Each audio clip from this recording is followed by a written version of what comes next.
A boy arrives at the office of a billionaire heir, offering his toys in exchange for a day off for his mother.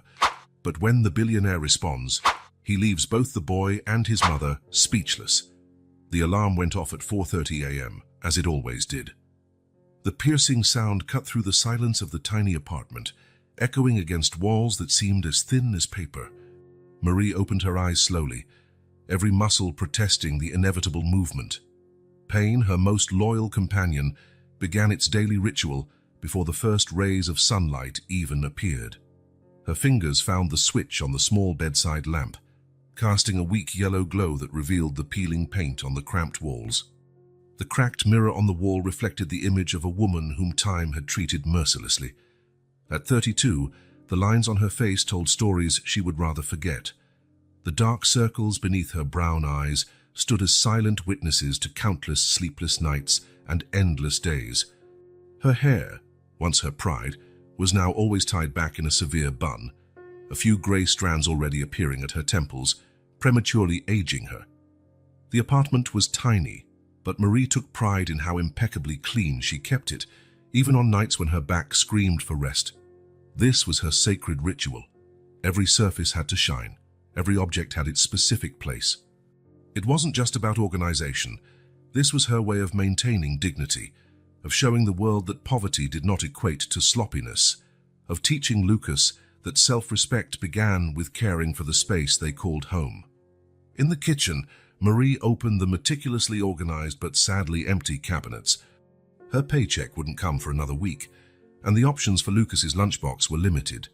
With the care of a jeweler handling precious gems, she separated what remained of the rice and beans. In the back of the fridge, she found a carrot that was still salvageable and 2 slices of chicken she had saved as though they were gold, especially for this day. For herself, there was only a hardened piece of bread and coffee, the same cheap coffee she bought in bulk on paydays. While her hands moved automatically, preparing her son's meal, Marie allowed her thoughts to wander to a past that felt like it belonged to someone else. There was a time she dreamed of a career in business administration. She had even completed 2 semesters at a community college before pregnancy, and abandonment changed her life's direction forever. Now her dreams had become more modest goals, keeping the bills paid, buying school supplies for Lucas without needing installments, watching him grow up healthy and, who knows, maybe have a better life than hers. The smell of coffee filled the air, bringing her back to reality. It was a comforting aroma, perhaps the only luxury she permitted herself. She glanced at the clock on the wall. 5:15 a.m. She still had a few minutes before she needed to wake Lucas. She moved quietly down the hallway, long practiced at walking without making a sound. The faint light coming in through the bare window revealed a scene that every day broke and remade her heart all at once. Lucas slept deeply, his 8 years of age evident in his serene, innocent expression. He was hugging Mr. Buttons, the worn-out teddy bear he'd received on the day he was born, a gift from a kind nurse who realized Marie had nothing to give her newborn. His pajamas, which had fit perfectly just a few months ago, now left his ankles exposed, yet another reminder of the growing list of expenses. The sudden ring of the doorbell startled her, though she had been expecting it. It was Mrs. Clare, punctual as ever. The elderly woman from the 3rd floor was more than just a neighbor or a babysitter. She was a guardian angel who appeared in her life when Marie needed it most. Claire had lost her husband 5 years ago, and her only son lived overseas. Loneliness brought her closer to Marie and Lucas, turning them into an improvised family, bound more by heart than by blood. "Good morning, dear," Claire whispered as she entered, her small, stooped frame still maintaining the dignity of someone who had lived long enough to know what truly mattered in life. Her white hair was neatly styled, as always, and the soft scent of lavender that accompanied her brought a moment of comfort into the apartment. "Is Lucas still asleep?" she asked, already as familiar with the household routine as with her own. Marie nodded, swallowing the lump that formed in her throat every morning when she left her son. "Yes, I'm going to wake him now. There's food in the fridge for his lunch. I set aside his school uniform and—" "Go on, dear," Claire interrupted with that firm kindness that only the truly wise can show. "I know how to care for him. It's not the first time, and it won't be the last." The first bus arrived 10 minutes late, as usual for that route. Marie squeezed in among the other passengers, all sharing the same vacant stare of those who start their day before the sun comes up. The second bus was even worse, packed with workers who, like her, formed the invisible army that kept the city running. Cleaners, doormen, security guards, cooks. Laurent Enterprises rose imposingly against the sky that was just starting to lighten, its mirrored glass windows reflecting the first rays of the day. As always, she entered through the back door, taking the route designated for outsourced employees. In the small, poorly ventilated locker room, Marie changed into the dark blue uniform of the cleaning company, taking care to hide at the back of her locker the bottle of painkillers she carried every day. "Late again, Marie." The sharp voice of Sandra, her supervisor, made her straighten up instantly. Sandra was a middle-aged woman with a perpetually sour expression and unnaturally dyed red hair. She had once been on the cleaning staff herself, promoted to supervisor 3 years ago, and seemed determined to make her subordinates pay for every difficult moment she had experienced. "It's 5:58 a.m., Sandra continued, looking pointedly at the plastic clock on the wall. "Your shift starts at 6 a.m. Sorry, the bus was late and—" "I don't want to hear about the bus," Sandra cut her off. "I want you here on time. The executives start arriving at 7:30, and all the floors need to be spotless. Do you know how many people would love to have your job, Marie?" Marie swallowed the response that burned in her throat. She knew her schedule like the back of her hand.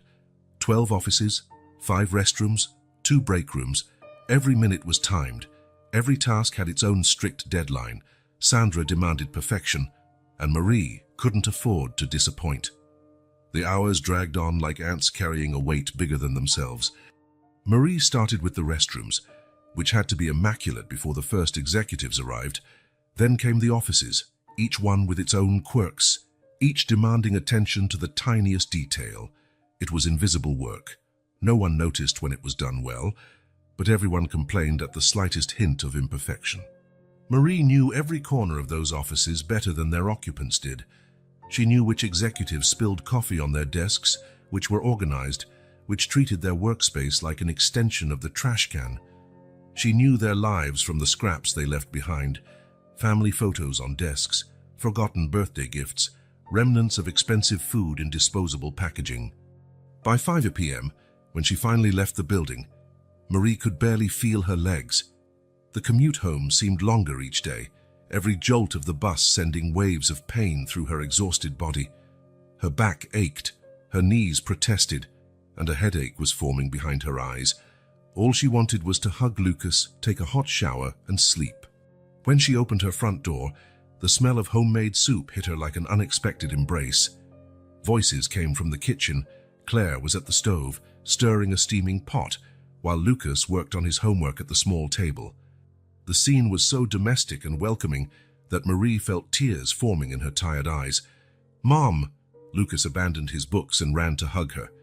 Marie ignored the pain coursing through her body to lift her son in her arms. For a few seconds, the exhaustion of the entire world was worth it. Lucas's smile, the warmth of his embrace, the smell of cheap shampoo in his hair. These were the moments that kept her going. "Marie, sit down," Claire ordered, already placing a bowl of steaming soup in front of her. "You're killing yourself bit by bit, you know." Marie tried to smile, but the tears came without permission. The soup was delicious, the kind of homemade meal she rarely had time or energy to prepare. "I have no choice, Claire." "Your back won't hold up at this pace," the older woman continued, her voice laced with both concern and affection. "You need to take care of yourself. Think about Lucas. He needs you whole, not in pieces." Her words struck Marie like a punch in the stomach. "I can't lose this job," she whispered, tears now streaming freely down her face. "It's all we have." Claire sighed heavily, placing a wrinkled hand over Marie's. "Marie, I need to tell you something. I have a doctor's appointment tomorrow, so I can't stay with Lucas." Panic was immediate and overwhelming. Marie felt the air leave her lungs, her mind spinning in search of solutions that didn't exist. She had no family in the city, no one else she could trust to help, no money for a babysitter. Taking a day off work was unthinkable. Sandra would never allow it. and losing this job would mean the end of everything. Unbeknownst to Marie, Lucas was hidden in the dark hallway, listening to every word. He clutched his teddy bear tight, feeling the weight of the adult's worries on his small shoulders. He was too young to fully understand the situation, but old enough to recognize the fear in his mother's voice and the concern in Claire's words. He slipped back into his room silently, his bare feet making no sound on the cold floor. He lay on his narrow bed, still hugging Mr. Buttons, his only confidant on nights when the adult world felt too big and frightening. Through the thin wall, he could still hear the murmurs in the kitchen. His mother was crying again, a sound he had learned to recognize even when she tried to hide it. In the kitchen, Marie finally composed herself enough to finish her soup, now lukewarm. Claire stayed by her side, offering understanding in her silence. The clock on the wall read 7:30 p.m. Time to start the evening routine, get Lucas ready for bed, organize everything for the next day. "I'll figure something out," Marie said, more to herself than to Claire. "I always do." Claire squeezed her hand one last time before getting up to leave. "I know you will, dear, you always do. But for how long?" The question lingered in the air even after Claire left. Marie remained seated a few more minutes, letting the silence of the apartment envelop her. With a deep sigh, she got up to start her nighttime tasks. There were dishes to wash, a uniform to prepare, a lunchbox to pack. Life didn't stop just because she was exhausted. When she finally finished everything, Marie dragged herself to Lucas's room, needing to see him one more time before going to bed. He was fast asleep, Mr. Buttons clutched tight in his arms, a lock of hair falling over his eyes. Carefully, so as not to wake him, Marie adjusted his blanket and placed a gentle kiss on his forehead. "Mommy loves you so much," she whispered, knowing he couldn't hear. More than anything in this world. In her own room, Marie didn't bother turning on the light. She stripped off her uniform, which smelled of cleaning chemicals, and put on her most comfortable nightgown. She lay down carefully, trying to find a position that wouldn't make her back hurt as much. Marie discovered every day that the weight of love did not just lie in the sacrifices she made, but also in the worried eyes of her son, who understood far more than any child should. It was a weight she carried alone, one that bent but did not break her, that exhausted her but also kept her going. And so another day ended, with mother and son separated by a thin wall but united by the same fear of tomorrow, each carrying their own version of the weight of love. Outside, the city was beginning to fall asleep, indifferent to the small battles fought inside that modest apartment, where two souls struggled not just to survive, but to keep alive the hope of better days. The alarm sounded at 4:30 a.m. outside as usual, but Marie was already awake. Her eyes were fixed on the flaking ceiling, having closed only for a few minutes throughout the night. Anxiety gnawed at her stomach, tightening a knot with each passing minute. Today would be different. Today she had no choice. Moving on autopilot, Marie got up, her body protesting every motion. The aches, her constant companions, felt especially intense this morning, fueled by stress and a sleepless night. She went to the bathroom, avoiding the mirror. She didn't need a reflection to confirm that her dark circles were deeper, her worry lines more pronounced. In the kitchen, Marie opened the almost empty fridge, her eyes searching the shelves for something special. Today, Lucas's lunchbox had to be different. It had to serve as an apology, a silent promise that everything would be all right. With care, she separated the last pieces of chicken, the remaining rice, and the leftover vegetables from the week. As she prepared the meal, her hands trembled slightly, betraying the calm she tried to project in her expression. The clock read 5:15 a.m. when Marie stepped into Lucas's room. He was sleeping soundly, hugging Mr. Buttons, blissfully unaware of the storm raging in his mother's mind. For a moment, Marie hesitated, her hand hovering over her son's shoulder. She wanted to protect him, keep him in the world of dreams where everything was possible and free of worries. But reality was relentless, and time was short. "Lucas, my love," she called softly, gently running her fingers through his hair. "Time to wake up." His eyes opened slowly, confused by the early wake-up call. "Mom, it's still dark." "I know, sweetheart." Marie forced a smile, trying to mask the worry in her voice. "Today's going to be a special day. You're coming to work with Mom." The news made Lucas sit up in bed, suddenly wide awake. His eyes sparkled with a mix of excitement and apprehension. "I get to see where you work," Marie nodded, helping him to his feet. "Yes, but it'll be different from what you imagine. We have to follow some very important rules." As she helped Lucas dress in his school uniform, Marie carefully explained the situation, choosing her words. She talked about the importance of silence, obedience, and staying hidden. Each word weighed on her heart, reminding her how much she was risking and how much they could lose if something went wrong. Breakfast was quick and quiet. Lucas, usually chatty in the mornings, seemed to grasp the gravity of the situation. He ate his toast methodically, his eyes flicking between his plate and his mother's tense face. At 5:45 a.m., they left the apartment.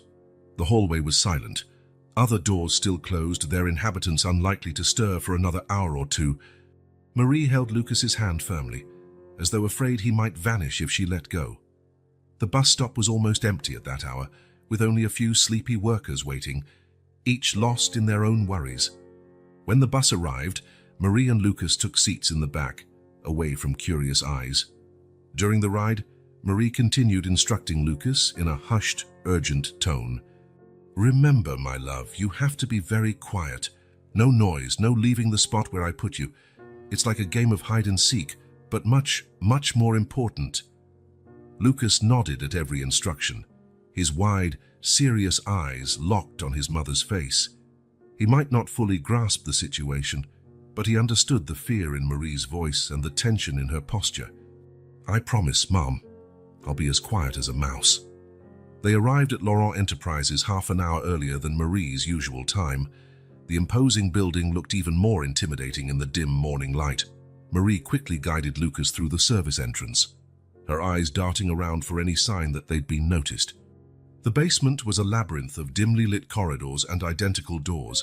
Marie knew every corner, every hiding spot.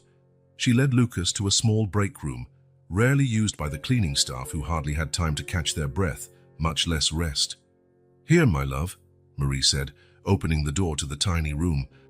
The space was cramped, containing only a worn-out sofa and a low table. The grey walls and lack of windows made it feel oppressive. "You're going to stay here today." Lucas looked around, his eyes adjusting to the gloom. Marie could see fear forming in his expression, the reality of the situation sinking in. Quickly, she knelt in front of him, taking his small hands in hers. "I know it looks scary, but it's going to be okay," she assured him, her voice trembling slightly. "I'll come back to check on you whenever I can. You have your toys in your backpack, and I brought your favorite food."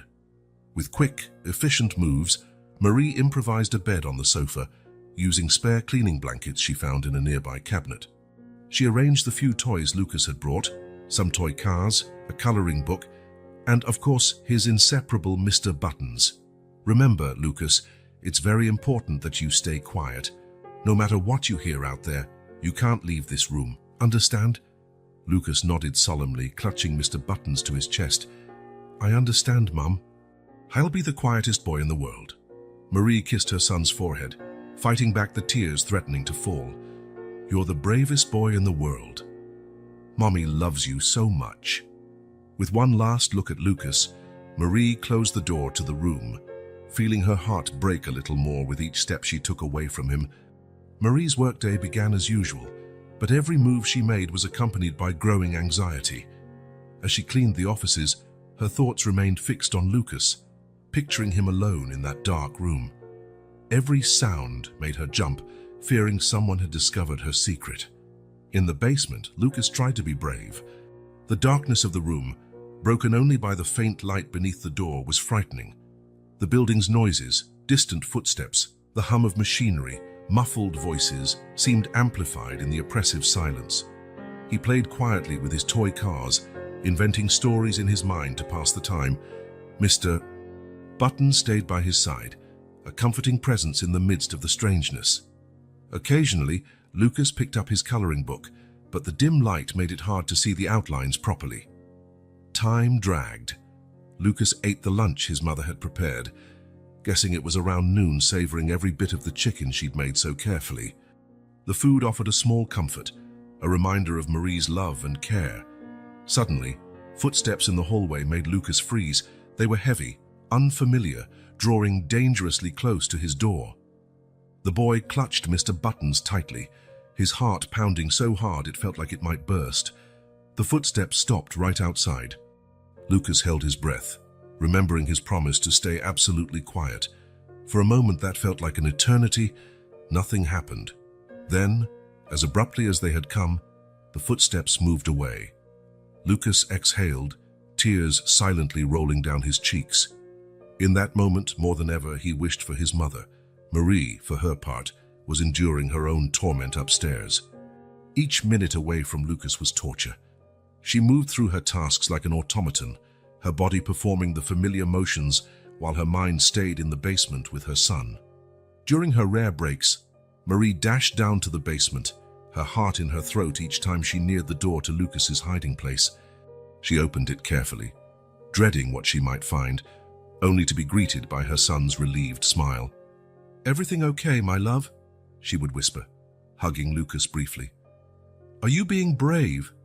Lucas always nodded, trying to appear strong for his mother. "Yes, Mom, I'm staying quiet. Mr. Buttons is helping me." These moments were precious but precariously short. Marie barely had time to check on Lucas, give him a quick kiss, then hurry back to work. Each separation was painful, leaving them both with an ache in their chests. On one of these rushed visits, Marie failed to notice that the door hadn't closed completely when she left. Lucas, curious and tired of the darkness, inched closer to the crack, his eyes adjusting to the corridor's light. That was when he saw something he would never forget. His mother, standing in the corridor, pulled a pill bottle from her pocket. With trembling hands, she swallowed 2 pills, her face contorted in pain. Lucas watched, his heart heavy, as Marie leaned against the wall for a moment, breathing deeply before returning to work. The scene repeated a few times during the day. Now alert to the door's gap, Lucas observed his mother whenever he could. He saw her grimacing as she wrung out cloths, how she massaged her back when she thought no one was looking, the utter exhaustion evident in her every movement. He remembered the conversation he'd overheard the night before. Claire's words echoed in his mind. "Your back won't hold up at this pace. You need to think about Lucas." Guilt began to gnaw at the boy. It was because of him that his mother worked so hard, hurt so much. It was for him that she was risking everything today, hiding him at her workplace. Seated on his makeshift sofa bed, Lucas looked at his backpack. Besides the few toys and the coloring book, there was something else his mom didn't know he had brought. Slowly, as if someone might see him, Lucas unzipped the side pocket and took out his greatest treasure, a small wooden box where he kept his savings. It was just a few coins and some crumpled bills, earned from small errands for neighbors or occasional gifts. Lucas had always saved this money, dreaming of buying a special toy, a video game he saw in store windows. But now, looking at those wrinkled bills, an idea began to form in his mind. His mother needed help. She needed rest, needed to take care of herself. What if he could do something about it? Lucas looked at Mr. Buttons as though seeking confirmation. The teddy bear, with its worn button eyes, seemed to silently approve. With surprising resolve for someone so young, Lucas made up his mind. He was going to help his mother no matter the cost. He had no idea how, but he was certain he'd find a way. After all, wasn't that what the heroes in his stories did? Find solutions when everything seemed lost? Carefully, Lucas put the little box back into his backpack, his heart pounding with a mix of fear and excitement. He knew he was about to break his promise to stay quiet and hidden. But some promises, he thought, had to be broken for a greater good. Taking one last look at the crack in the door, Lucas began to plan. He would wait for the right moment, when the hallway was empty. Then he would do something to help his mom, to make her smile again, to erase that pained expression from her face. Meanwhile, upstairs, Marie continued her grueling routine, oblivious to the plans forming in her son's mind. Each movement was a battle against pain and fatigue, each minute a countdown to the moment she could collect Lucas and head back to the safety of their small apartment. The day dragged on, each hour feeling longer than the last. Marie moved between floors like a ghost, completing her tasks mechanically, while her mind remained constantly split between worry over Lucas and fear of being caught. By mid-afternoon, Marie's anxiety was almost unbearable. So little time remained until the end of her shift, just a few more hours, and she could pick up Lucas and go home, leaving this day of dread and uncertainty behind. Down in the basement, Lucas waited, his small mind racing as he plotted and replotted. He knew that what he was about to do was risky, that it might cause his mom more trouble. But in his heart, he felt it was the right thing. Wasn't that what heroes did? Risk everything to save the ones they loved? With the innocence and courage only a child could have, Lucas prepared himself for his mission. A mission born of love and concern for his mother. One he didn't fully know how to carry out, but was determined to see through. The clock on the wall read 4:30 p.m. Lucas knew his mother's shift would end soon. It was now or never. Carefully, he packed Mr. Buttons into his backpack, alongside his other toys and his precious box of savings. He took a deep breath, remembering the stories of bravery his mother used to read to him at bedtime. With silent steps, Lucas approached the door. His heart pounded so loudly he was sure someone outside could hear it. He pressed his ear to the crack, listening for any sound in the hallway. Silence. This was his chance. Slowly, with utmost care, Lucas opened the door. The corridor was empty, lit only by emergency lights. He looked both ways, recalling the path his mother had taken earlier. To the right lay the elevator, to the left the stairs. With his backpack firmly on his shoulders, Lucas took his first steps out of the room that had been his hiding place all day. Each step was a mix of fear and determination. He had no idea where he was really going or what he'd do when he got there, but he knew he had to try for his mom.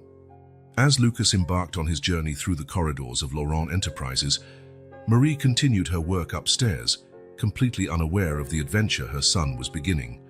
Two souls linked by love, separated by floors of concrete and glass, both driven by the desire to protect one another, their actions soon to change their lives forever.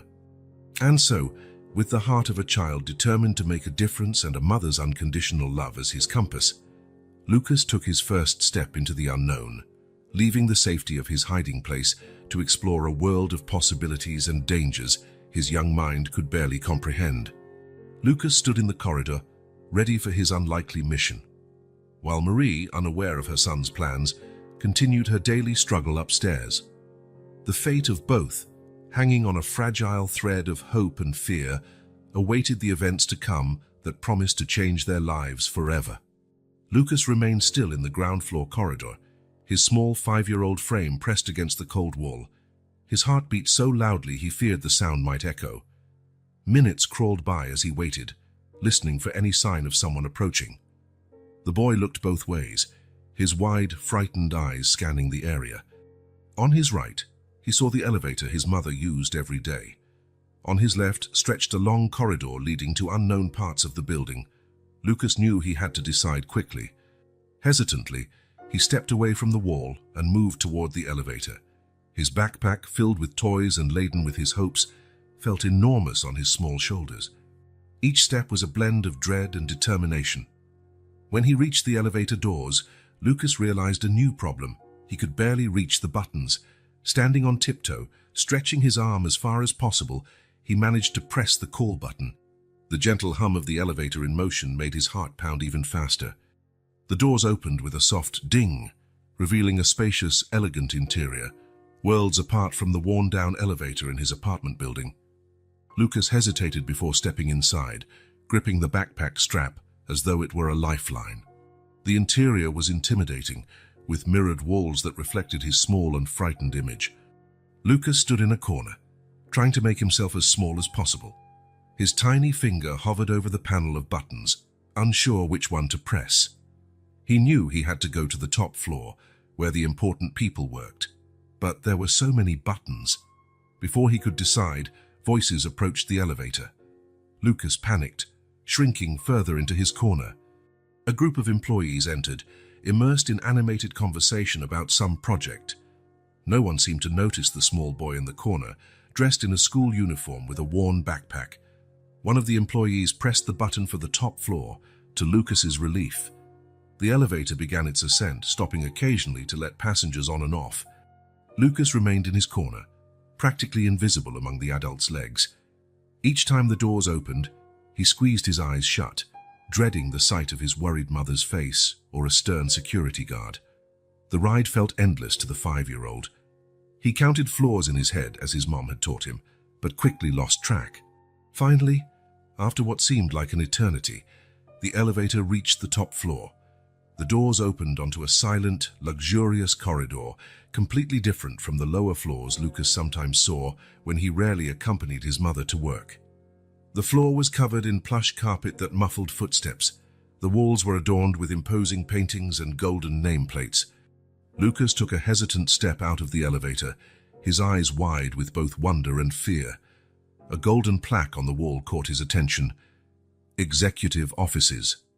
Lucas couldn't read very well yet, but he recognized some letters. Step by step, he moved down the corridor, passing several closed doors, each bearing a nameplate he couldn't decipher. At the end of the corridor, a wider space opened up, dominated by an imposing desk. The secretary, however, was not at her post.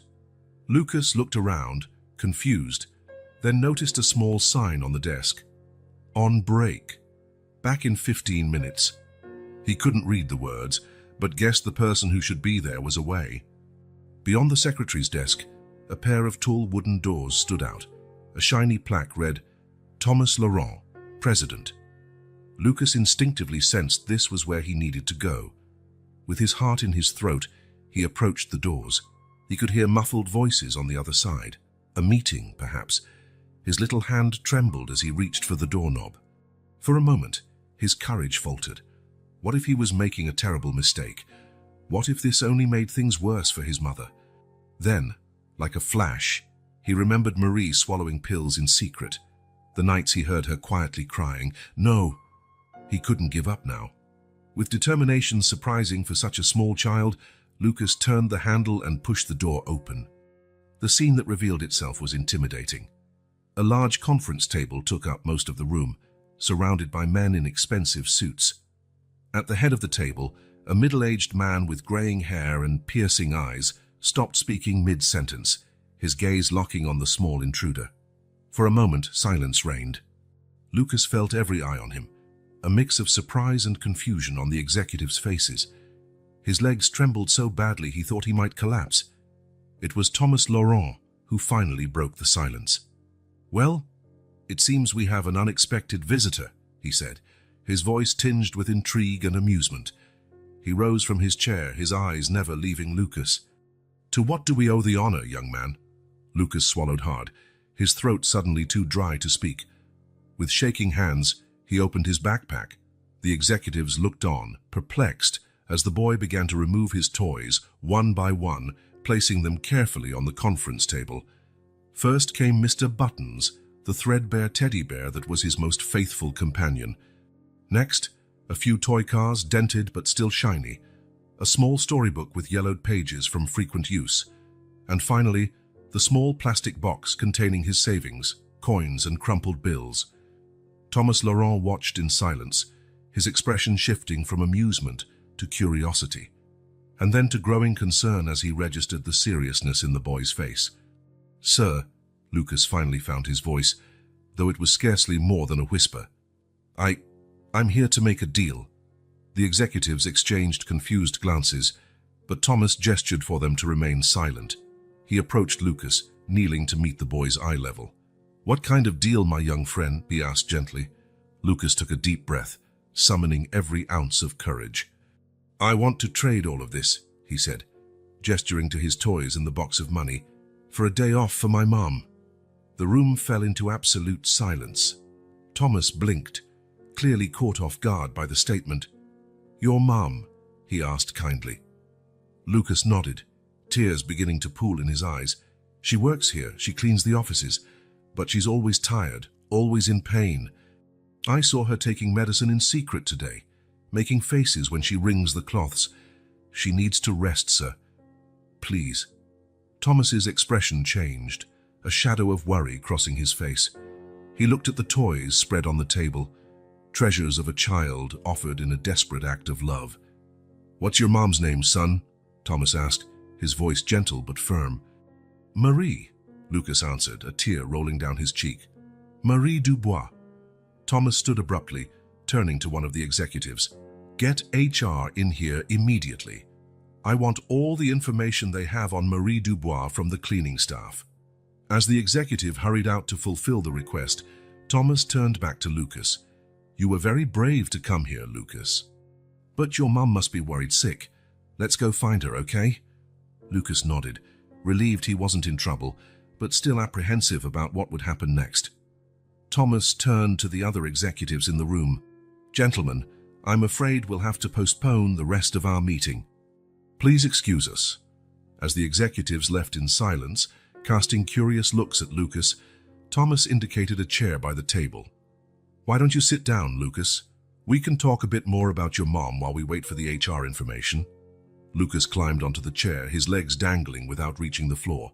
Thomas sat beside him, his kind gaze focused on the boy. "Lucas, can you tell me more about your mom? What is her day like here at work?" The boy hesitated for a moment, but then the words came tumbling out. He spoke of how Marie woke up very early every day, how she always seemed exhausted, how sometimes he heard her crying at night. He mentioned the pills she took in secret, the pain-filled faces she made when she thought no one was watching. Thomas listened intently, his own expression turning more concerned with every detail. He asked gentle questions, encouraging Lucas to share more. As the story unfolded, it became clear that Marie's situation was far more serious than anyone had realized. While they talked, the executive returned with a folder. Thomas opened it, skimming the pages. "Lucas," he said finally, looking at the boy over the top of the documents, "you've done something very important today. Your mother is a very dedicated employee, but she seems to be going through a lot without telling anyone." Lucas nodded, silent tears trailing down his cheeks. "I just wanted to help," he whispered. Thomas placed a reassuring hand on the boy's shoulder. "And you have helped, Lucas. You've helped a great deal. Now, we'll do everything we can to take care of your mom, okay?" At that moment, noise from outside the room indicated a commotion. The door opened abruptly, and a security guard stepped in, his face showing professional concern. "Mr. Laurent, sorry to interrupt, but we have a situation. One of the cleaning staff is desperately searching for her son. The cameras show her running through every floor in a panic." Thomas nodded gravely. "That's Lucas's mother. Please, bring Marie Dubois here immediately." The guard rushed out, leaving the room in tense silence. Lucas, suddenly aware of the gravity of what he had done, began to tremble slightly. Thomas, noticing the boy's fear, knelt in front of him. "It's all right, Lucas. You're not in trouble. In fact, you did something very important today. Your mom will be worried, yes, but we'll explain everything to her, and we'll help her, okay?" Lucas nodded, clutching Mr. Buttons to his chest. "You promise you'll help my mom?" Thomas smiled kindly. "I promise, Lucas. We'll do everything we can." The next few minutes felt endless. Lucas sat there, swinging his legs nervously, while Thomas paced the room, occasionally glancing at the door. The only sounds were the ticking of the wall clock and muffled voices from the corridor. Finally, hurried footsteps echoed outside. Lucas sat up straighter, his eyes fixed on the door. Thomas stopped pacing and stood beside the boy. The door handle turned, and for a moment time seemed frozen. Lucas held his breath, his small heart hammering so loudly he was sure everyone in the room could hear. The door to Thomas Laurent's office burst open, revealing a breathless, distraught Marie. Her eyes, wide with panic, swept the room until they landed on Lucas. For a moment, she stood paralyzed, as if she couldn't believe what she was seeing. "Lucas!" she finally cried, her voice a mixture of relief and anguish. Marie rushed to her son, dropping to her knees and enveloping him in a desperate hug. "Oh my God, Lucas, are you okay? What happened?" "Hey, what? How did you get here?" As she spoke, Marie frantically examined the boy for any sign of injury or distress. Lucas, for his part, looked torn between relief at seeing his mother and fear about the consequences of his actions. "Mom, I just wanted to help, he murmured, tears forming in his eyes. Only then did Marie seem to realize where she was and notice Thomas Laurent's presence. Her face went pale, and she stood up, pulling Lucas behind her in a protective gesture. Mr. Laurent, I'm so sorry, she stammered, fear evident in her voice. Please, I can explain. I don't know how Lucas got here, but I promise it'll never happen again. Please don't fire me. I need this job. Thomas raised a hand, gently interrupting her desperate flow of words. His expression was serious, but there was kindness in his eyes that contrasted sharply with the stern image most employees had of him. Ms. Dubois, please, calm down, he said softly. No one said anything about firing you. In fact, we have a lot to talk about. Marie blinked in confusion, her gaze shifting between Thomas and Lucas. The tension in her shoulders was palpable, as though she were bracing for the worst. Thomas turned to the security guard still standing by the door. Please ensure we're not interrupted. Inform my secretary to cancel my afternoon appointments. When the guard left, closing the door behind him, Thomas motioned to the chairs in front of his desk. Please, have a seat, both of you. Marie hesitated before guiding Lucas to one of the chairs. She took the other, her back rigid and her hands clasped tightly in her lap. Lucas glanced nervously from his mother to Thomas, clearly worried about what would happen next. Thomas sat behind his desk, his eyes on Marie. Miss Dubois, your son did something extraordinary today. He came up here willing to give away all his toys to request a single day off for you. Marie looked at Lucas, shocked. Oh, my love, she whispered, tears forming in her eyes once more. He told me about your pain, about the pills you take in secret, Thomas continued. Marie, why didn't you ever say anything? Why didn't you ask for help?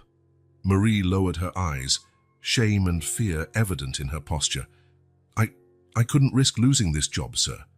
Lucas is all I have, and I have to take care of him. Thomas nodded slowly, his expression softening. I understand, but I'd like to hear the whole story, Marie, without fear, without leaving anything out. Can you tell us how you ended up in this situation? Marie took a deep breath, briefly glancing at Lucas before she began. Her voice was low at first, heavy with emotion, but it grew steadier as her story unfolded.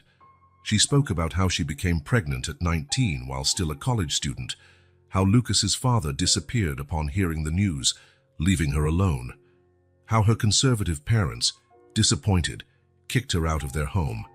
Suddenly, Marie found herself with no family, no support, and a baby on the way. I had to drop out of college, she continued, her voice trembling. I got a job as a supermarket cashier, but it barely covered the rent for a tiny room. When Lucas was born, I thought I wouldn't make it. But looking at him, I knew I had to be strong, that I had to make it work somehow. Marie talked about the following years, a constant struggle to keep a roof over their heads and food on the table. She took any job she could find, often working double shifts while leaving Lucas with neighbors or community childcare.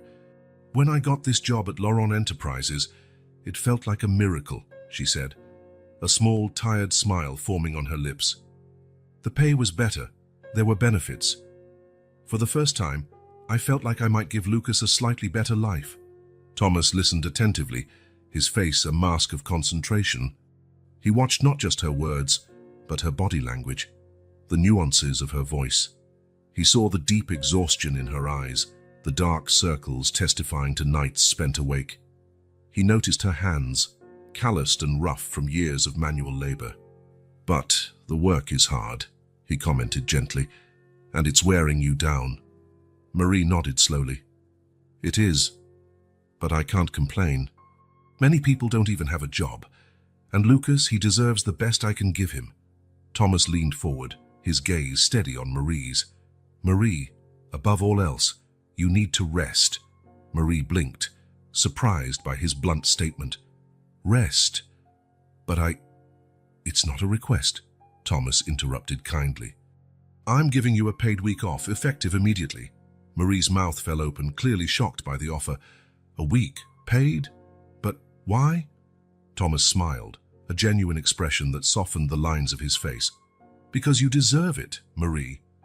And because I have a proposal for you when you come back, but I need you rested and ready for a change." "A proposal," Marie repeated, her voice barely above a whisper. Thomas nodded. "Yes. I'm thinking of another position for you here at the company. Something that makes better use of your skills and determination. But we'll discuss that once you return, all right?"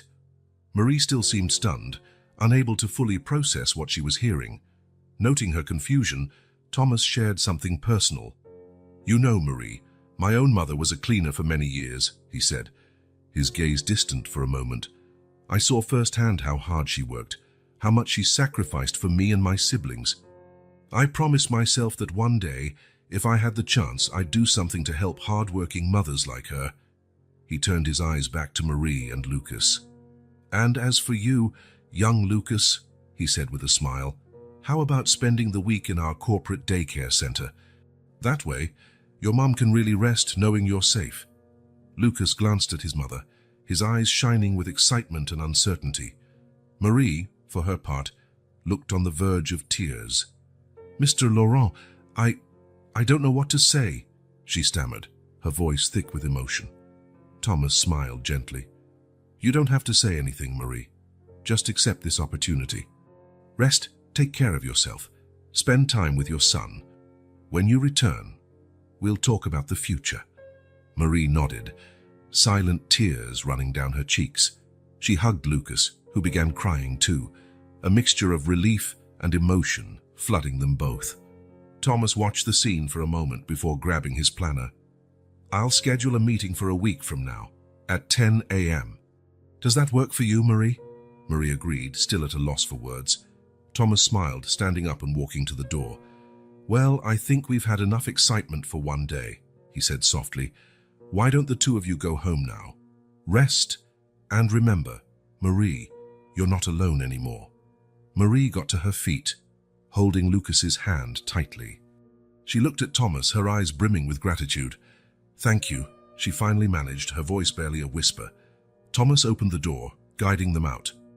"See you next week, Marie. Lucas, take good care of your mom, okay?" Lucas nodded solemnly, his small hand gripping his mother's. As they left the office, Thomas watched them go, a gentle smile on his face. When the door closed behind them, Thomas returned to his desk, thoughtful. He glanced at the photo of his mother that he kept nearby, smiling softly. "I hope you're proud, Mom," he murmured. "I'm trying to keep my promise." With a satisfied sigh, Thomas turned his attention back to the work awaiting him. The day had taken an unexpected turn, but he felt that something important had begun.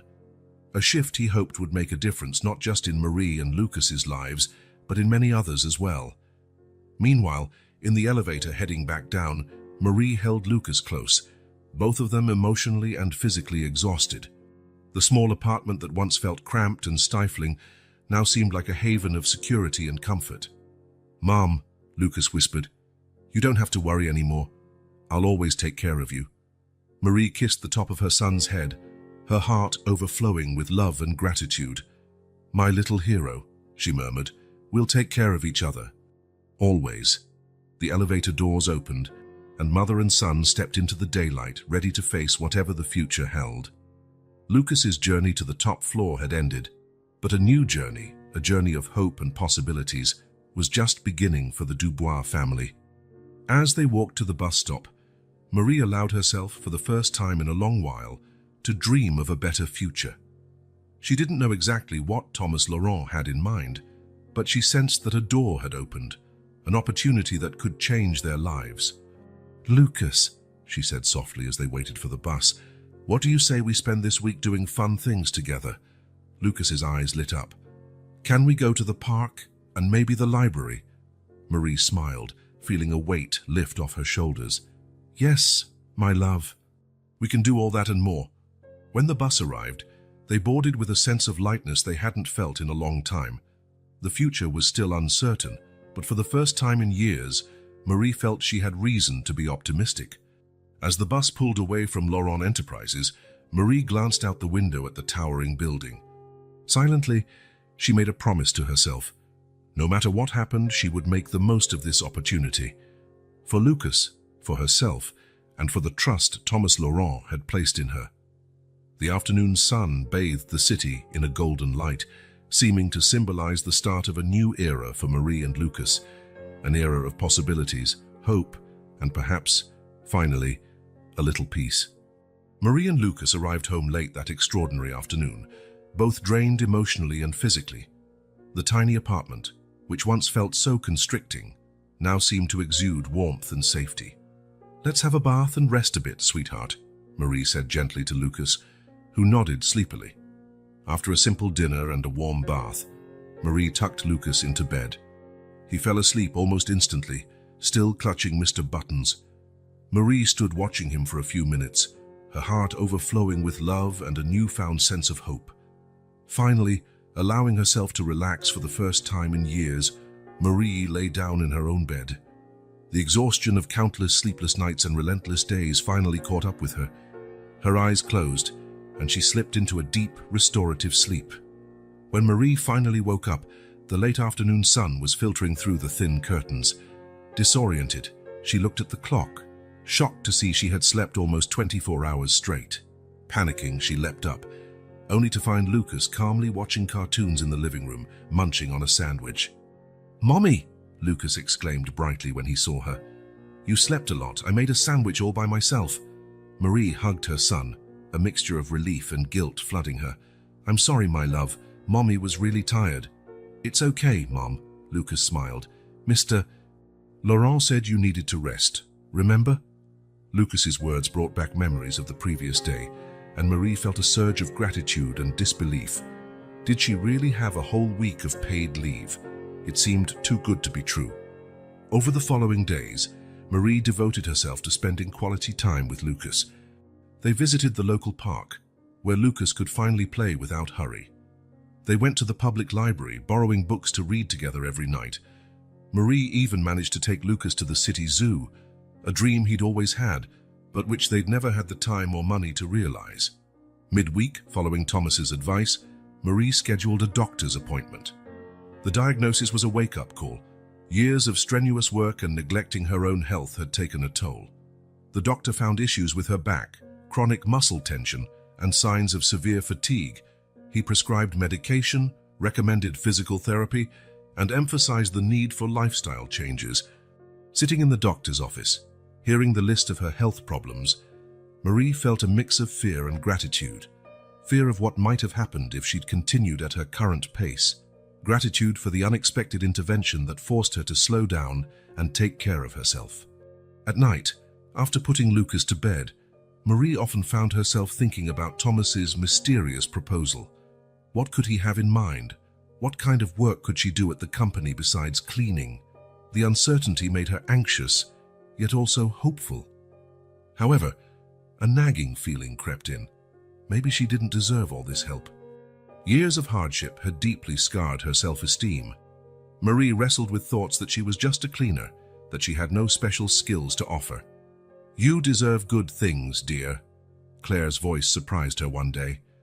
The older neighbor had stopped by with a homemade pie. Marie smiled shyly. "Sometimes it's hard to believe that, Claire."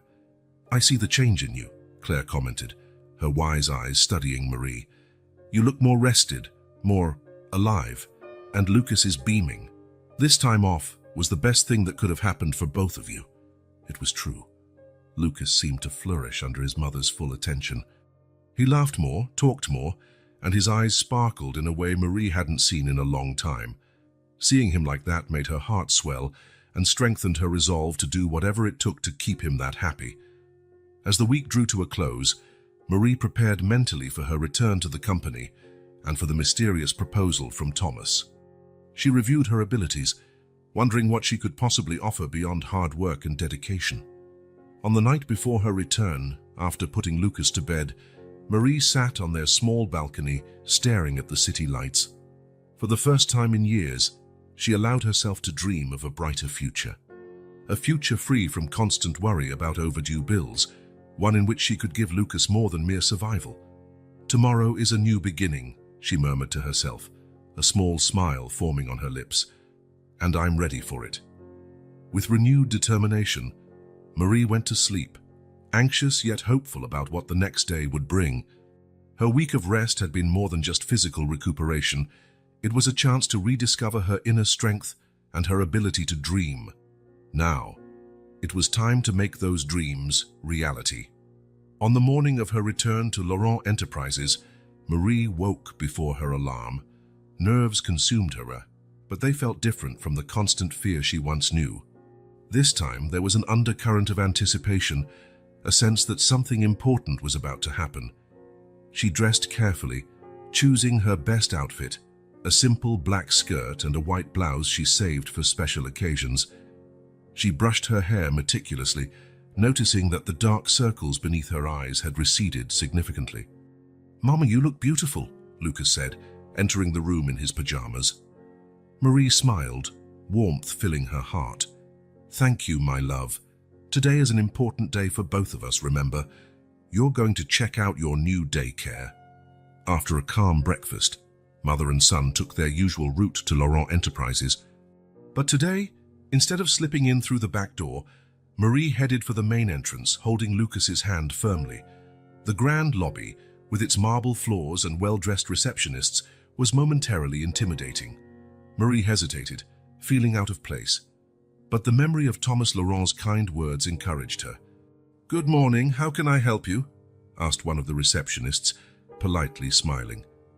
"Good morning," Marie responded, trying to keep her voice steady. "I'm Marie Dubois. I have a meeting scheduled with Mr. Laurent." The receptionist's face shifted subtly, surprise and curiosity mixing. "Oh, yes, Ms. Dubois. Mr. Laurent is expecting you. Please take that elevator to the 50th floor." Marie thanked her and headed for the indicated elevator, feeling the curious gazes following her. Lucas, thrilled by the new surroundings, looked around with wide eyes. "Wow, Mom, it's so tall!" he exclaimed as the elevator began to rise. Marie smiled at her son's excitement, while her own stomach churned with nerves. What did Thomas Laurent have in store for her? What if she couldn't meet his expectations? The elevator doors opened on the 50th floor, revealing an elegant corridor. A secretary greeted them with a warm smile. "Miss Dubois, Mr. Laurent is waiting for you. Right this way, please." They were led to a spacious meeting room with large windows offering a panoramic view of the city. Thomas Laurent was already there, smiling as they entered. "Marie, Lucas, it's so good to see you," he greeted them warmly, standing up to welcome them. "How was your week off?" "It was wonderful, Mr. Laurent," Marie replied, feeling some tension melt away at his welcoming manner. "I can't thank you enough." Thomas smiled. "No need to thank me. You both deserved that time together." He turned to Lucas. "And you, young man? Ready to see our daycare center?" Lucas nodded eagerly. Thomas called an assistant who was waiting outside and asked her to take Lucas to explore the corporate daycare. "Don't worry," he reassured Marie, noticing her hesitation.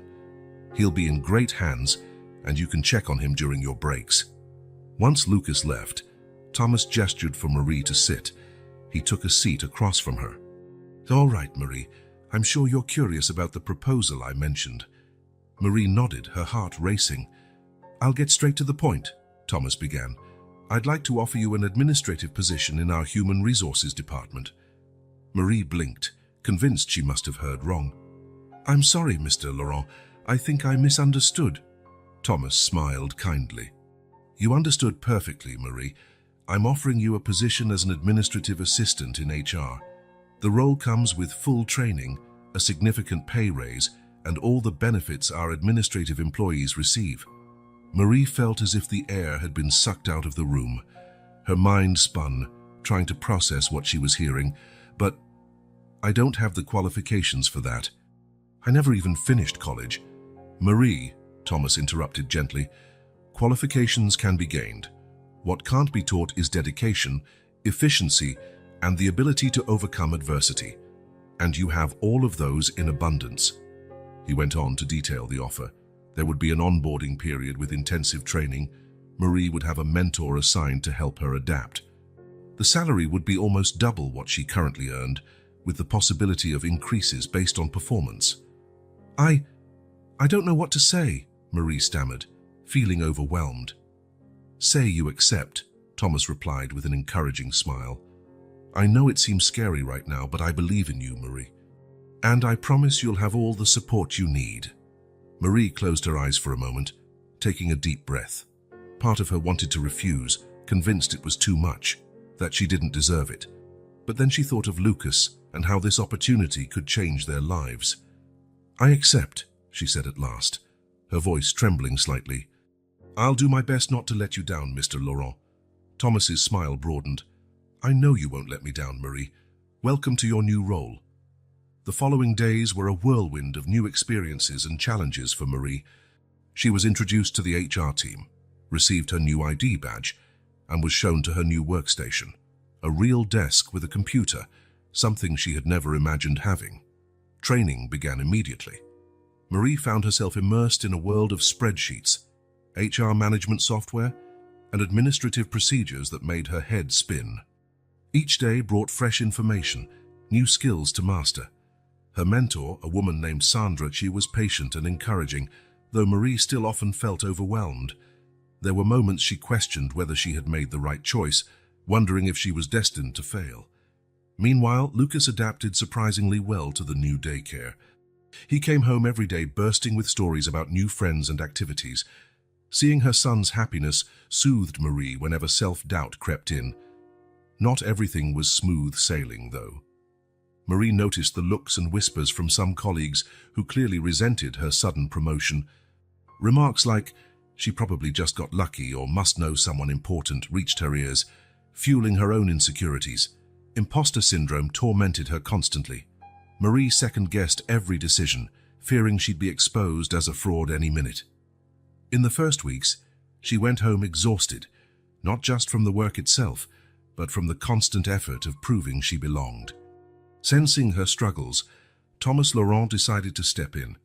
He assigned an additional mentor, a senior manager named Robert, known for his patience and skill in developing new talent. "Marie," Robert said in their first meeting, "we all start somewhere. What matters is your willingness to learn and grow. And you have that in spades." With support from Robert and Sandra, Marie gradually gained confidence. She tackled each task with determination, often staying late to practice new computer skills or study company procedures.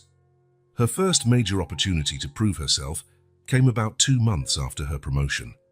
The HR department was struggling with its filing system, which had become disorganized over the years.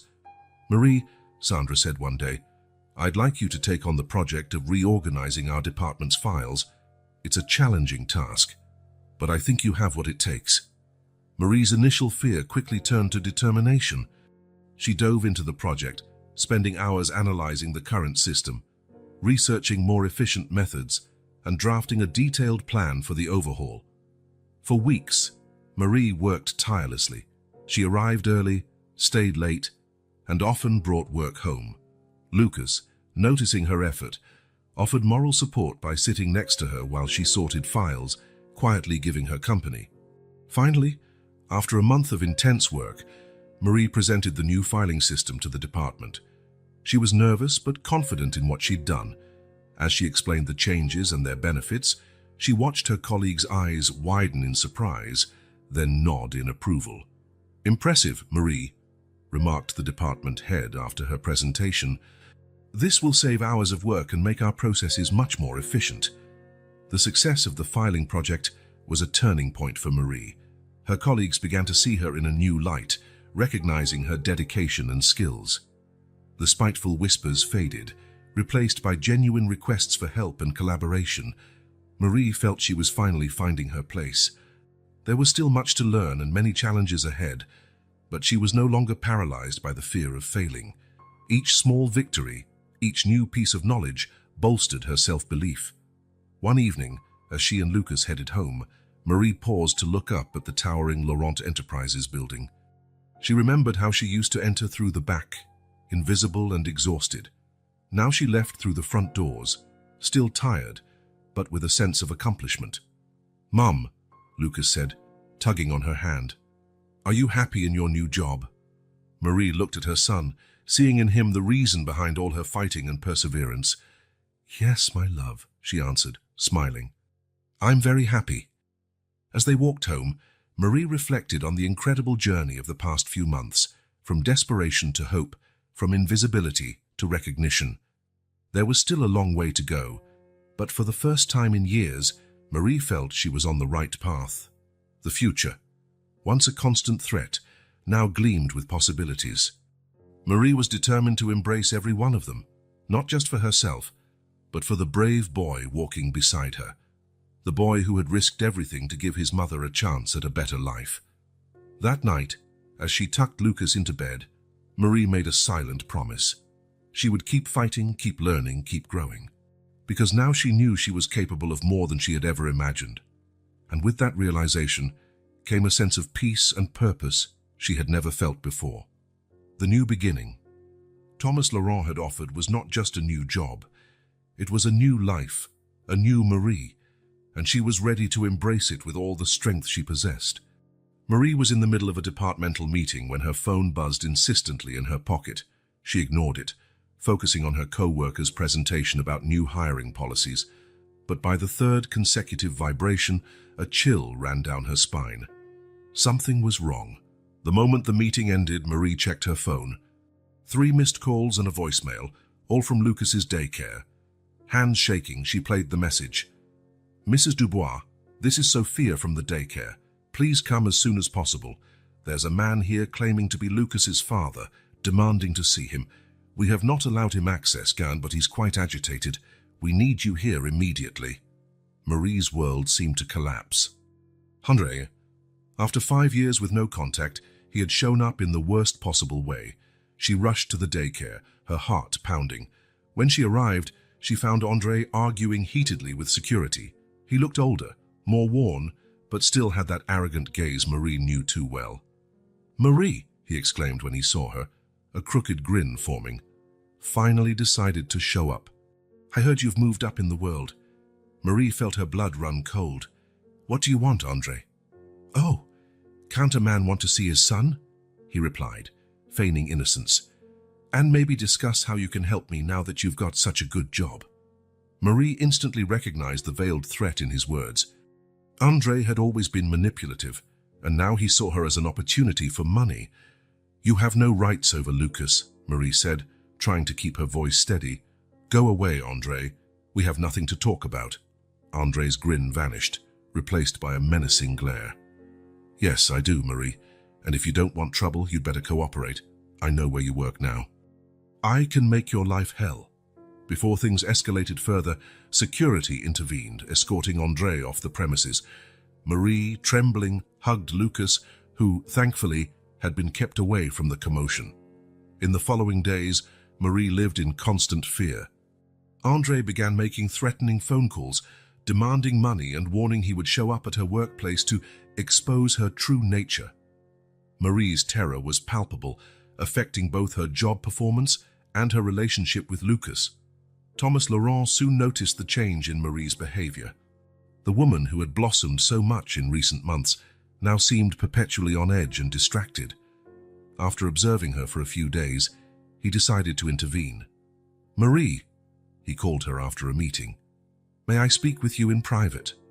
In Thomas's office, Marie finally broke down. Between sobs, she explained everything about Andre, his threats, and her fear of losing everything she'd worked so hard for. I think I should quit," she said shakily. "I can't risk him coming here and causing problems. You've all done so much for me." Thomas listened with concern etched on his face. When she finished, he stood and walked to the window, deep in thought. "Marie," he said at last, turning back to her, "you're not going anywhere. We're not going to let an abusive man destroy all you've built." He then offered Marie every form of assistance the company could provide. Corporate lawyers to help her secure a restraining order, additional security at the daycare and the workplace, and even counseling to help her cope with the trauma. Marie was overwhelmed by the offer. Part of her wanted to say yes immediately, grateful for the help, but another part, scarred by years of abuse and manipulation, hesitated. "What if this only makes things worse?" she asked, her voice shaking. "Andre might get even angrier." Thomas knelt beside her chair, meeting her gaze. "Marie, you're no longer alone in this fight. You have an entire team on your side now. It's time to face your past head-on. His words touched something deep within Marie. For the first time, she allowed herself to envision a life truly free of Andre and the fear he embodied. With Thomas's support, as well as the company's legal team, Marie began legal proceedings against Andre. It was a difficult, emotionally draining journey. Every hearing, every piece of evidence brought back painful memories Marie had tried to bury. At the same time, Marie began attending therapy. Initially reluctant, she soon discovered how liberating it was to confront her deepest traumas and fears. "You're not that frightened young woman anymore, Marie," her therapist told her in a particularly intense session. "You're a strong woman who's overcome unimaginable adversity. It's time to believe in your own power." As the legal case advanced, Marie felt her confidence grow. Every minor victory in court, every constructive therapy session made her stronger. She began seeing herself not as a victim, but as a survivor. Lucas, kept unaware of the darkest details, sensed his mother's change. "You look stronger, Mom," he remarked one day, hugging her tight. Finally, after months of legal battles, the court granted Marie a comprehensive protection order against Andre. He was forbidden from approaching Marie, Lucas, or any place they frequented, including the company and Lucas's school. The day Marie received the news was bittersweet. There was immense relief, but also a strange sense of finality, as though a long, painful chapter of her life had finally closed. That evening, sipping tea on her small balcony, Marie reflected on her journey since the day Lucas had climbed to Thomas Laurent's office. Her life had transformed in unimaginable ways. She thought of all the people who had supported her, Thomas with his unshakable faith in her, her team at work, who rallied around her in hard times, her therapist, who helped her rediscover her inner strength. But above all, she thought of Lucas, her son, whose courage and unconditional love had sparked every change. Because of him, she had found not just a new job, but a new self. With Andre finally barred from their lives, Marie felt free to breathe for the first time in years. The future that once loomed as a constant threat now gleamed with possibility. She knew there was still a long road ahead. Healing was a continuous process, and difficult days would come. But now Marie had the tools and the support to face any challenge. "Mom?" came Lucas's sleepy voice from behind her. He stood in the balcony doorway, rubbing his eyes. Marie smiled, opening her arms. Lucas ran into her embrace, nestling against her. "Everything's okay now, right, Mom?" he asked, looking up at her with those big eyes filled with trust. Marie kissed the top of his head, a wave of love and gratitude washing over her. "Yes, my love," she said softly. "It's all okay now, and it will only get better." Holding her son, watching the city lights twinkle in the distance, Marie made another silent promise. She would continue growing, learning, and becoming stronger. Not just for herself, but for the boy in her arms, whose bravery had changed their lives forever. The past, with all its ghosts and anguish, was finally receding into the distance, and Marie was ready to fully embrace the present and future, armed with a newfound courage she never knew she had. 6 months had passed since Marie took on her new role at Laurent Enterprises. The office buzzed with energy that Monday morning as employees greeted one another, heading to their workstations. Marie stepped into the elevator, adjusting the strap of her new leather briefcase, a gift she had bought for herself to celebrate her recent promotion. Arriving on the 50th floor, Marie was met with a wave of congratulations. Her new position as Thomas Laurent's executive assistant filled both her and many of her colleagues with pride, especially those who had witnessed her remarkable journey. "Good morning, Marie," called Sandra, her former mentor and now a close friend. "Ready for your first official day as the boss's right-hand woman?" Marie smiled, a mixture of nerves and excitement fluttering in her stomach. "As ready as I'll ever be," she replied, heading to her new desk, strategically placed near Thomas's office. While arranging her things, Marie thought back on the past several months. Her transformation had not been purely professional. She felt like a completely different person, from the frightened, insecure woman who'd once entered through the building's back door. Familiar footsteps snapped her out of her reverie. Thomas Laurent approached, his usual warm smile lighting up his features. "Good morning, Marie." "Ready to shake this place up," Marie laughed, still sometimes surprised by how easy their interactions had become. "Always ready, Mr. Laurent." "Thomas," he reminded her gently, as he had for weeks. "We're partners now, remember?" Marie nodded, still getting used to the idea of being on equal footing with the man who had changed her life so drastically. The morning flew by in a whirlwind of activity. Marie coordinated meetings, prepared presentations, and served as the liaison between Thomas and the various departments. Her leadership skills, carefully honed over the past months, shone through as she navigated the complexities of the corporate world. During lunch, Marie made her customary visit to the company daycare to see Lucas. Her heart swelled with pride when she saw her son confidently interacting with other children, a far cry from the shy little boy he used to be. "Mom!" Lucas exclaimed, running to hug her. "Guess what? I got the highest score on my math test." Marie enveloped him in a tight hug, tears of joy threatening to surface. "That's amazing, my love. I'm so proud of you." As they walked hand in hand back to the elevator, Lucas chatted excitedly about his plans for the school science club. Marie felt an overwhelming sense of gratitude. The opportunity Thomas had given her had changed not only her life, but Lucas's as well. Back at work, Marie immersed herself in her latest project, an initiative to improve the workplace environment and employee well-being.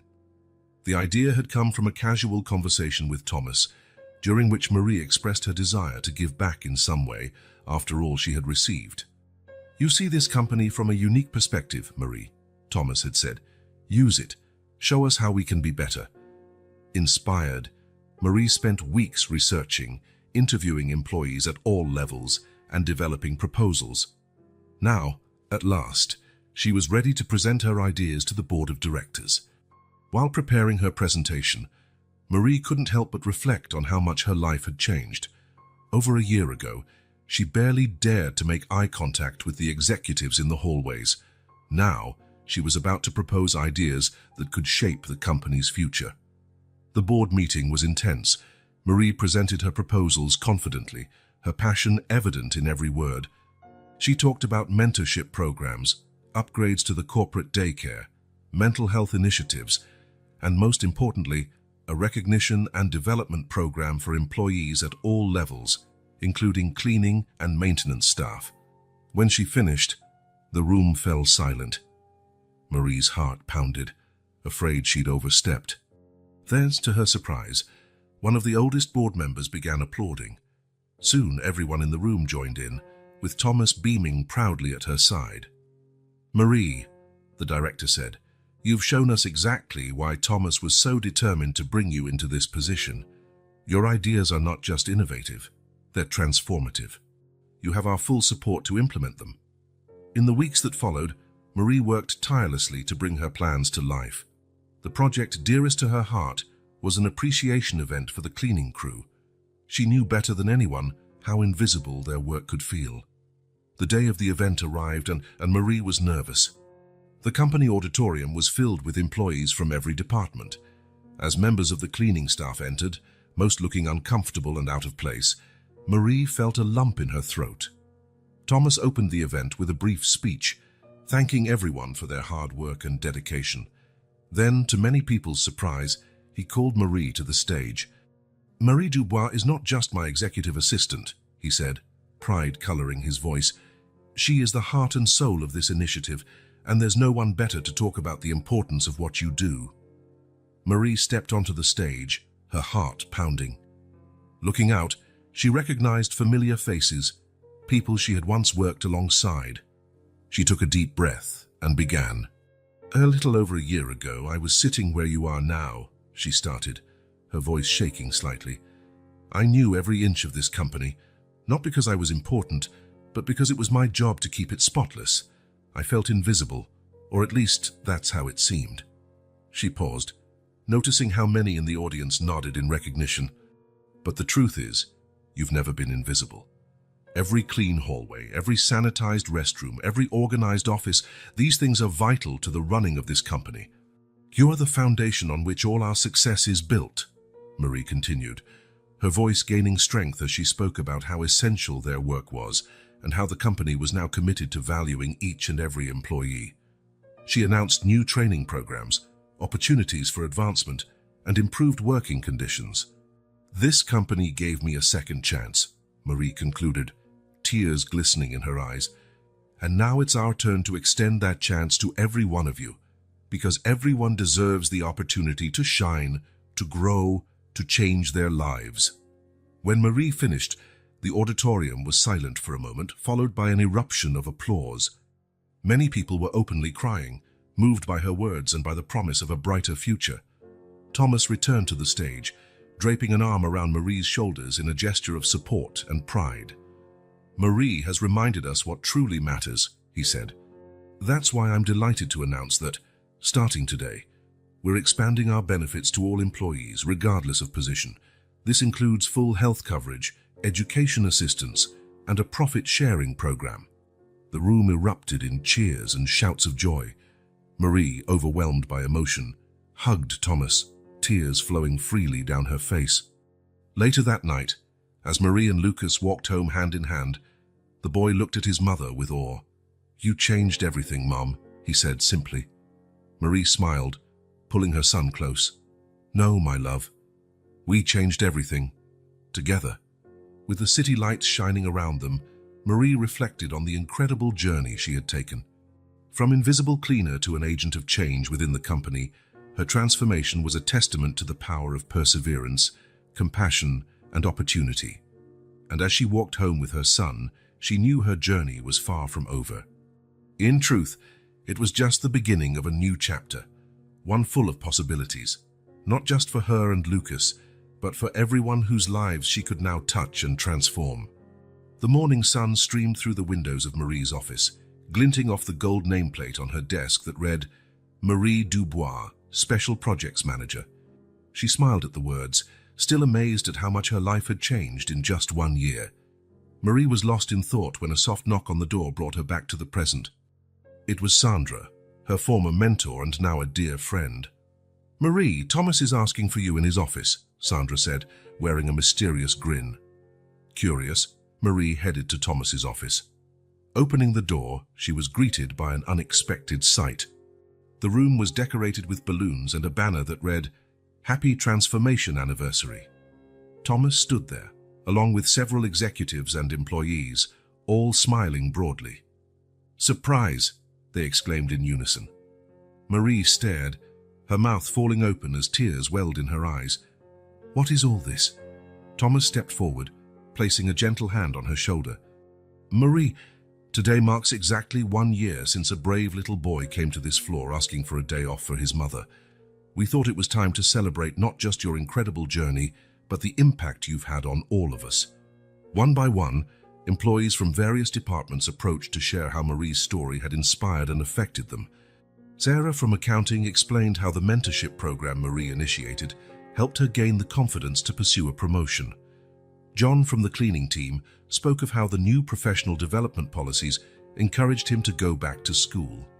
Each testimony moved Marie deeply, making her realize the true extent of the changes she had helped set in motion. In the midst of the celebration, the door opened again and Lucas entered, accompanied by his daycare teacher. His eyes went wide at the balloons and the gathering of people. "Mom!" he shouted, running into Marie's arms. Thomas approached them, carrying a box wrapped in colorful paper. "Lucas," he said, kneeling to the boy's eye level, "do you remember the toys you brought a year ago? Well, we saved them, and now we want to give them back to you as a reminder of how special and brave you are." Lucas tore open the box excitedly, discovering his old toys, all carefully restored.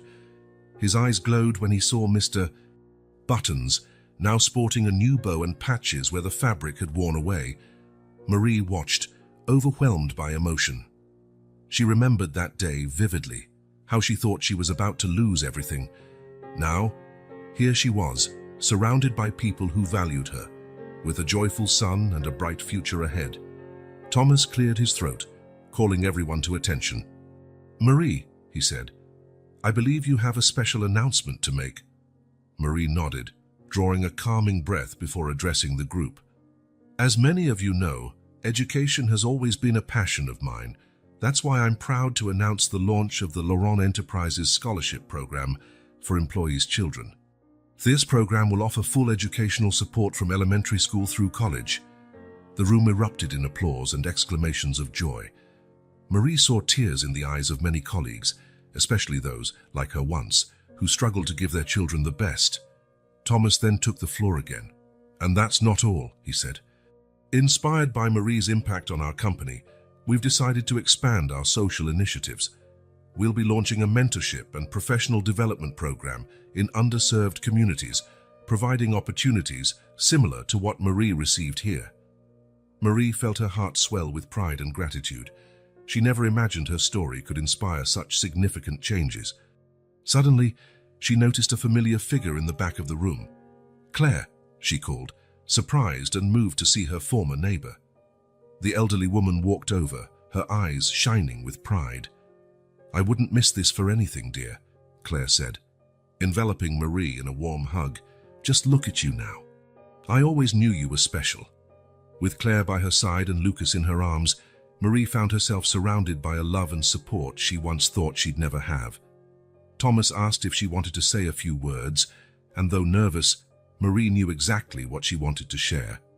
"A year ago," she began, her voice wavering with emotion, "I was a scared, exhausted woman with no hope. I thought my life was about making space for others to shine. But thanks to my son's courage and the compassion of a man who looked beyond appearances, I discovered I have my own light too." She paused, scanning the attentive faces around her. "My transformation wasn't just about a job change, it was personal. I learned to believe in myself, to face my fears, and to dream big. Most importantly, I learned no one succeeds alone. We're all part of a vast web of connections, and when we lift each other up, we all rise." Marie closed by thanking everyone in the room for their role in her journey, from her former cleaning co-workers who had supported her in those early days, to the executives who believed in her ideas. When the celebration finally ended, Thomas invited Marie and Lucas to a special dinner. They headed to an upscale restaurant overlooking the city, a place Marie could never have imagined herself just a year ago. Seated at the table, with the city lights twinkling below, Marie watched Lucas excitedly recount his science project to Thomas, who listened intently, asking questions and encouraging the boy. In that moment, watching her happy, confident son and the man who had so profoundly changed their lives, Marie felt an overwhelming surge of gratitude and hope. "A toast," Thomas said, raising his glass, "to new beginnings, second chances, and the transformative power of compassion and opportunity." Marie lifted her own glass, tears of happiness brimming in her eyes. "And to believing in miracles," she added softly, remembering the courage of a small boy who dared to ask for the impossible. As they savored their meal, chatting excitedly about future plans and laughing over shared memories, Marie allowed herself to fully relax for the first time in ages. She gazed out the window at the city that once seemed so hostile, but now glowed with promise. Her life had changed in ways she never could have imagined. From a single mother struggling to get by, she had become a respected leader, capable of making a real difference. The constant fear she once knew was replaced by a serene confidence in herself and in the future. Lucas, her little hero, was thriving, his intelligence and curiosity finally given the space and support they needed. And Thomas, the man who saw potential where others saw only a cleaner, had become not just a mentor, but a dear friend. As the evening wore on, Marie found herself reflecting on her incredible journey. Every challenge, every moment of doubt, every tear shed, it all led to this moment of contentment. "What are you thinking about, Marie?" Thomas asked, noticing her distant gaze. Marie smiled, turning her attention back to the table. "I'm thinking about how life can change so completely in just a year, and how grateful I am for every moment of this journey." Thomas nodded, understanding. "You know, Marie, when that brave little boy walked into my office a year ago, I knew I was witnessing something special, but I never could have predicted the impact you'd have on all of us." Lucas, yes, who had been drawing on a napkin, looked up. "Mommy, you're a hero," he said with the pure honesty of a child. Marie felt her heart swell. "No, my love," she replied gently. "We're heroes, together." As they finished dinner, discussing future plans and reminiscing about all they'd been through, Marie felt a peaceful sense of purpose settle over her. Her life had changed, yes, But more than that, she had found herself. Glancing at Lucas and Thomas, then out at the city lights and the future teeming with possibilities, Marie knew with absolute certainty that this was only the beginning of a life defined by purpose, positive impact, and unconditional love. And so, with gratitude in her heart and hope in her gaze, Marie embraced her new reality, ready for the exciting chapters yet to unfold in her ongoing journey of transformation.